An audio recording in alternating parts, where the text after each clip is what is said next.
Es-tu celui qui doit venir, ou devons-nous en attendre un autre?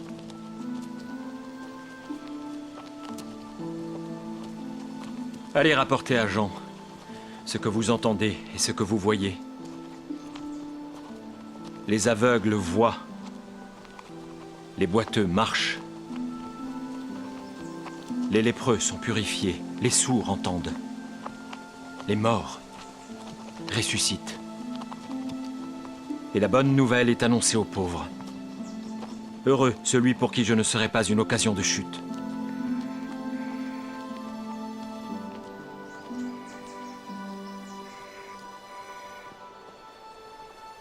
Qu'êtes-vous allé voir au désert? Un roseau agité par les vents? Mais qu'êtes-vous allé voir?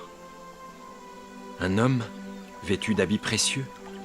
Voici, ceux qui portent des habits précieux sont dans les maisons des rois.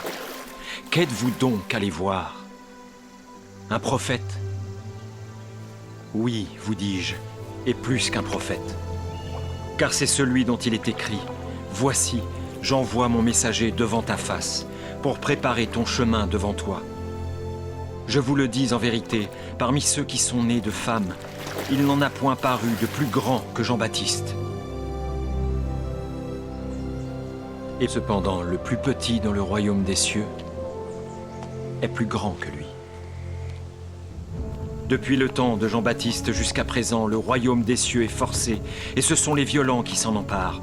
Car tous les prophètes et la loi ont prophétisé jusqu'à Jean, et si vous voulez le comprendre, c'est lui qui est l'Élie qui devait venir.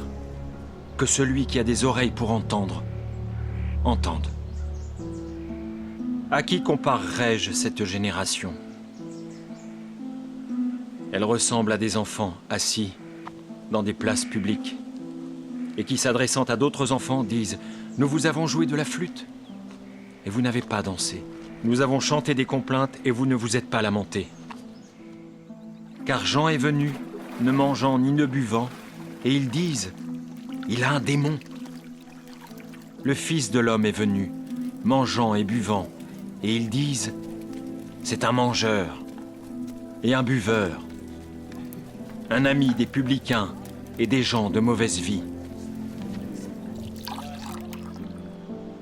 Mais la sagesse a été justifiée par ses œuvres.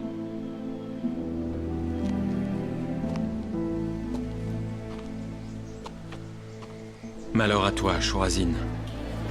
Malheur à toi, Bethsaïda.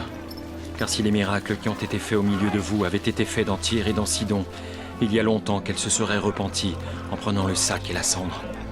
C'est pourquoi je vous le dis au jour du jugement, Tyr et Sidon seront traités moins rigoureusement que vous. Et toi, Capernaum, seras-tu élevé jusqu'au ciel? Non, tu seras abaissé jusqu'au séjour des morts. Car si les miracles qui ont été faits au milieu de toi avaient été faits dans Sodome, elle subsisterait encore aujourd'hui.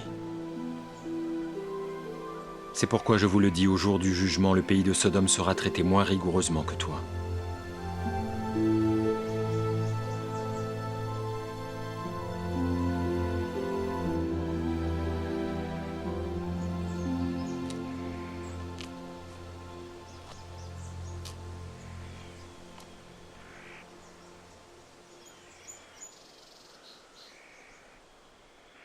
Je te loue, Père, Seigneur du ciel et de la terre,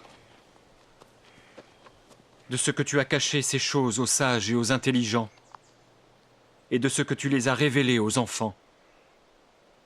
Oui, Père, je te loue de ce que tu l'as voulu ainsi.